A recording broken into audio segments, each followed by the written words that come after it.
The popular unrest has intensified, and so have been the state attempts to contain it. A landlocked nation in southern African continent, Eswatini is rocked by pro-democracy protests which amplified after an Eswatini student, Thabani, was allegedly shot dead by police. Since being independent from British rule in 1968, Eswatini has been governed through an absolute monarchy. The monarchy, as of now, is being led by Africa's last remaining absolute monarch, King Mswati III, who took over in 1986. But citizens have resorted to roads to demand a government elected by the people, for the people, and to the people. While reports suggest that the king has fled the country, official version denies it. But amidst all that is chaos, what lies ahead for kingdom already ravaged by pandemic and HIV rate as high as 26%? To explore the same, from Eswatini joins us Melusi Simelane, human rights activist. Simelane is also the founder of Eswatini Sexual and Gender Minorities Forum, an organization which is actively involved in rights advocacy for lesbian, gay, bisexual, transgender, and intersex persons in Kingdom of Eswatini. An erstwhile peer educator at University of Swaziland, he was also the country coordinator for Eswatini at Southern African Regional Students and Youth Conference. Similane, we welcome to your platform, The Voices. Thank you. Thank you very much for having me. Similarly, just to begin with, what's the immediate status as of now? Acting Prime Minister says that these protests have been hijacked by criminal elements and they can't be acceptable under any circumstances. As per official version, curfew too has been imposed. But what do the local reports coming into you suggest to you? It's a very dire situation that we find ourselves in, and as you might have heard the reports from almost everyone that you're able to get a hold of, this is a situation that started as simple as a call for change, as a call for justice, as a call for democracy, but it spiraled out of control because of the way in which the government has refused to hear the people. For instance, when this started, it started as a call for justice for Thabani. Thabani was a young man who was allegedly chased down by the police and then killed by the police. Something is amiss. So we need justice for Thabani. We need to understand, how did Thabani die?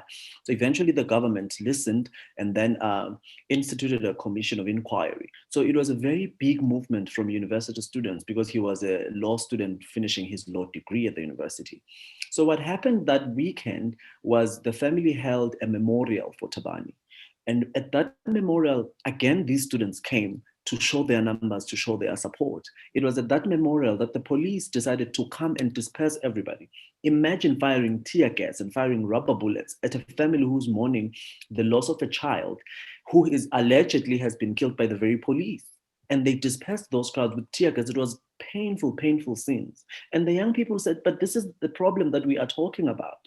Now, it's important to mention that that is happening at the same time. We have three very vocal members of parliament within the system who are calling for change inside of parliament. They're continuously saying the young people at the ground are unhappy with the system of governance. So when all of these things are happening together, these three MPs decide to go and support the call for justice for Thabani. They attend this memorial service where these police come and disperse the crowd with tear gas and rubber bullets. So when all of this happens, then it starts to escalate. So these MPs then decide to say, you know what, because the government does not want to hear us and we are being victimized inside of parliament as the big three, the progressive three. They then say maybe perhaps the youth must write petitions and go deliver it to their own members of parliament in their own constituency areas. So now, when these petitions were being delivered in these constituency areas, the government then comes back and says, no, we are banning the delivering of petitions. Yeah. So now you are starting to see the mentality of this government that we're dealing with here, who does not want to hear any dissent, does not want to work with people, to engage people. So, but the big thing happens last Friday, when on the 26th, a petition was supposed to be delivered at one of the three progressive MPs' own constituents. And he's one of the most vocal, he's member of parliament, Melusi Simelane. So when the petition was supposed to be delivered at his constituents, because he's very vocal even among the three, so then that is when the government decides the night before to put out a statement saying we're banning the delivery of petitions, and then they bring all this argument about COVID-19, it's a super spreader. So what happens on this day is the young people mobilize and say, guys, let us all go to the constituency because we want to be addressed by our member of parliament. Because there is this whole thing, notion of if you're a member of parliament, you are not just a member of parliament for your own constituency, but you're a member of parliament for everyone because we are building laws for the country. So it was at that particular event on Saturday when the police stopped member of parliament Melusi Simelane from going to the crowd to receive the petition. So things just got out of hand. So all of this is happening on the background of a government that has continued to disperse crowds that are gathering to call for justice, call for democracy, using tear gas and rubber bullets. So things literally just escalated as of last Saturday, and I have not personally seen this magnitude of chaos and anarchy. And if you ask yourself why this is happening, it's because of a government that has refused to listen to the people, a government that has refused to allow conversation, even though they continue to say that they're a government that believes in conversation and dialogue. They have refused to listen to young people, and the young people are now on the street. This Thabani episode seems to be the immediate trigger to this thing, but I'm sure this thing must have been always around the corner. So can you cite some more reasons which led to this thing building up to this extent?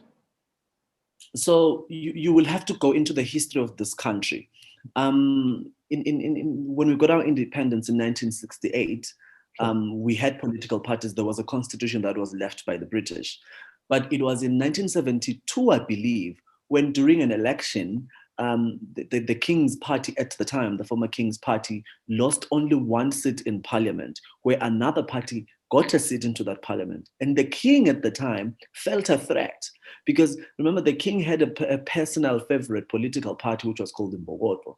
So there was a threat, I think, I assume, and it's been well documented. I might not even know the facts to that history.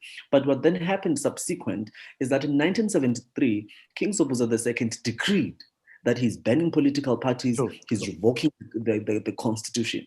So as of 1973, political parties like Pudemo, the People's Democratic Union Movement, started to voice these concerns that you cannot ban political parties. You cannot ban us from holding meetings. There were arrests that were had throughout to 86.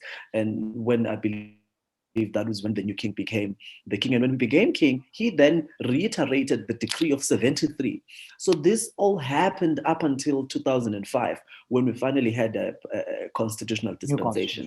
But that constitution that we have now still continued to ban political parties. And still people on the ground were saying, but this is not right. Because basically what this means is that the king is the executive. He's got powers of legislation, he's got powers of the executive, he's got powers of the judiciary, and he also controls the economy. So people have been saying this is not right. But because we've been said to be a peaceful country, a country that believes in dialogue, we've been engaging. I'm remembering people like Jan Sitole, people like Mari Masugu, who have been at the forefront of this movement, calling for change, calling for at least people to be allowed to vote for their own government into power. So I do believe you are right to say this Thabani issue was just the final trigger where young people said, but enough is enough. Because if you go to people who have studied the history of the country, they will tell you about the impunity and the lawlessness of the police. They will mention people that have been allegedly killed by the police without any recourse. So this indeed has been the final trigger for the young people in this country, where they finally said, no, enough is enough. And we've been saying this for so long, and no one wants to listen to the young people of this country. And the government pretends like they're listening, but they're actually not. So you talked about, this 1973 move wherein political parties were banned, and then this 2005 comes in where you have a new constitution. Just tell me, Melusi, how far a government has, attempted to engage with popular aspirations and forum which, advocate for these popular aspirations. Have they been from the government side? So historically, no.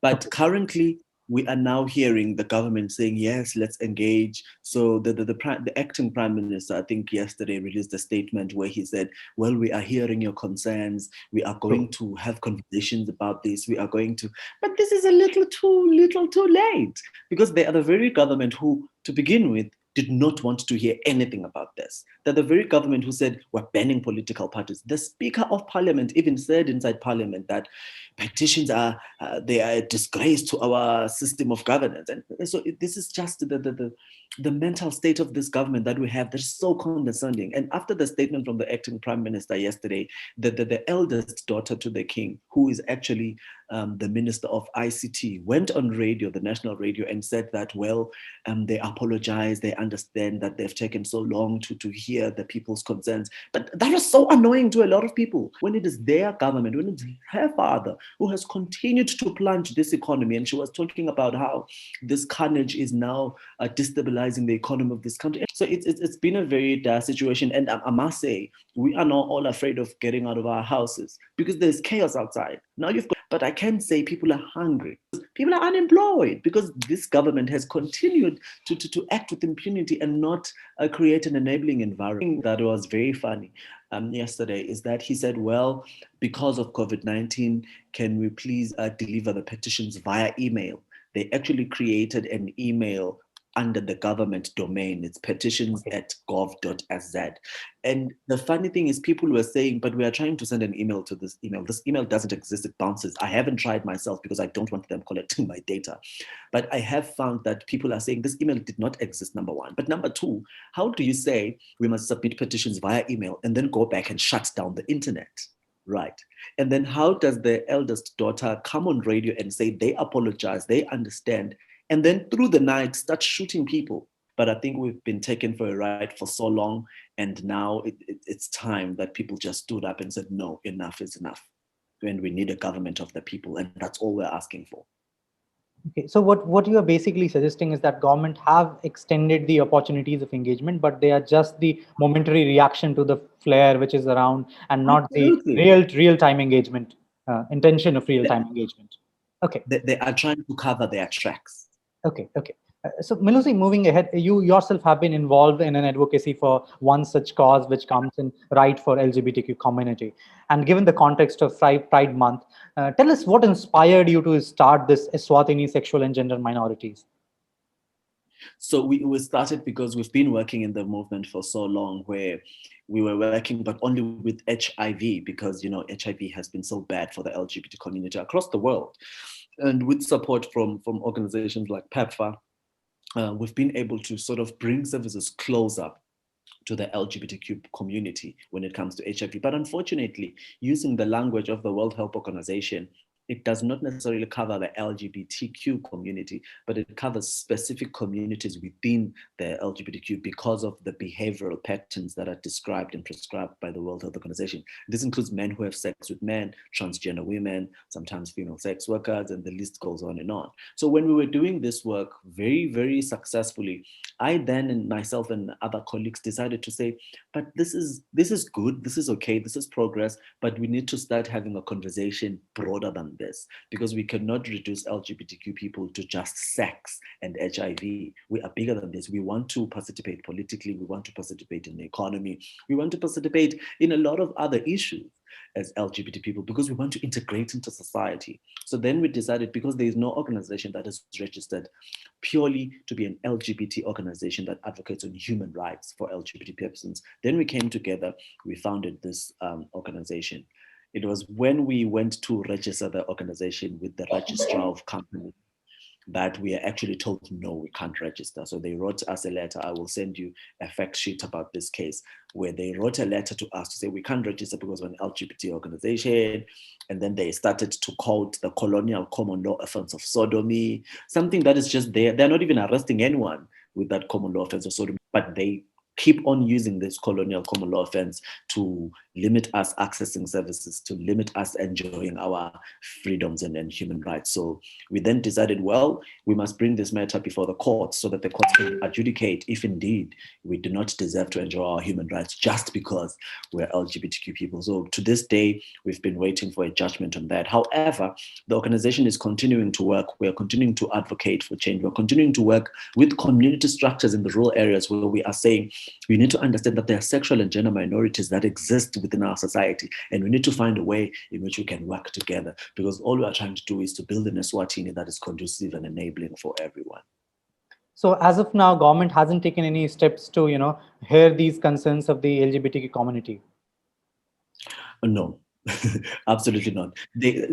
However, I must mention that when it comes to the Ministry of Health, the Ministry of Health has been forthcoming. They've continued to work with us, but they are limited by the regulations and the policies of the country and this uncertainty where you have this colonial common law offense of sodomy that is just not working. It's just there, but it's very much used when they want to deny us our freedom. So we always have that sort of small friction and misunderstanding with the Ministry of Health, but we work very beautifully with the Ministry of Health, but we continue to advocate for legislative change that will create a policy environment that is welcoming for all, so that we move out of the health sector and start talking about education, start talking about employment opportunities, and start talking about a lot of other issues that pertain to young people and all who are LGBTQ. Moving ahead, Melusi, in context of the recent protest again, and just tell us how regional players and international players, particularly South Africa, has reacted to the developments in the country. So, but we've been following people like the president of Pudemo, people like the president of EFF, and a lot of other, and there's NLC as well, a lot of these other political parties which continue to be banned, but they've been mobilizing on the ground. We have heard from them that they are calling on SADC, which is the regional bloc, to intervene and just call for calm. They are calling on African Union to just intervene and call for calm. I mean, of course, as an individual citizen of this country, I do hope that some sanity can just prevail. And for that sanity to prevail, I personally believe it has to be from the regional blocs coming in and talking us through this. As of now, have you seen something promising coming in from any regional bloc or any international organization like UN? Have not had anything, but I think colleagues were advising us that the United Nations can only act if this happens over a period of 21 days. I mean, I don't know how that works, but we did see though that the US embassy sent a message to its citizens who are in the country to advise them to stay at home. We did see also that the UN sent an alert to say that there are unrest happening all over the country. So that means that they can see what is happening, but we honestly, on my side, just watching the news, I've not heard anything concrete coming from them in terms of what needs to happen. Okay, and how far South Africa is, important player in all this context, because this is a landlocked country we are dealing with, and South Africa has high stakes in peace and stability of the country. So how far this country has reacted to these things? And they are our biggest trading partner, so we do survive and depend on them. We have not had anything from President Ramaphosa except to say that political parties in South Africa have started to speak out. The leader of the EFF, Julius Malema, has spoken out to say, and of course he has been speaking out about this for so long. He has been saying the people of Eswatini need to be freed, and we've been so afraid and so humble that we were afraid to even start raising these issues, even though we were raising these issues, but it was not as loud as we have today. So it's just been support from spontaneous spaces in South Africa. Otherwise, anything official from the government or governments, I have not had anything. Okay, moving ahead, and coming on to the last part of our interview, Melusi, Eswatini is facing many challenges on almost every front. So what do you think is the way ahead for the country from this particular moment in history with the protests going all around? The way forward.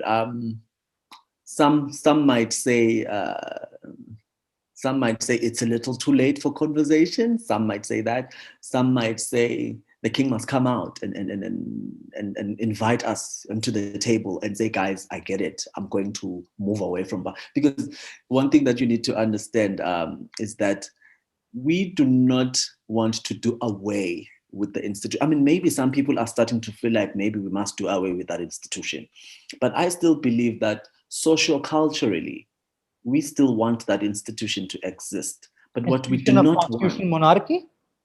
The institution of the monarchy, yes. Okay. I think socio-culturally as a people, we probably still want them to exist. I think what we do not want, and I don't even think, I know for a fact, and this is something that I've believed in for as long as I could understand the politics of this country, is that we do not want them to have so much power. Actually, we don't want them to have power at all. I mean, we've got examples of constitutional monarchs around the world that we can look into. And I've heard people are now starting to talk about a constitutional multi-party democracy where the king is not even a head of state, but he's just there as a king. I mean, we see it in South Africa. There are many kings in South Africa. As a ceremonial figure.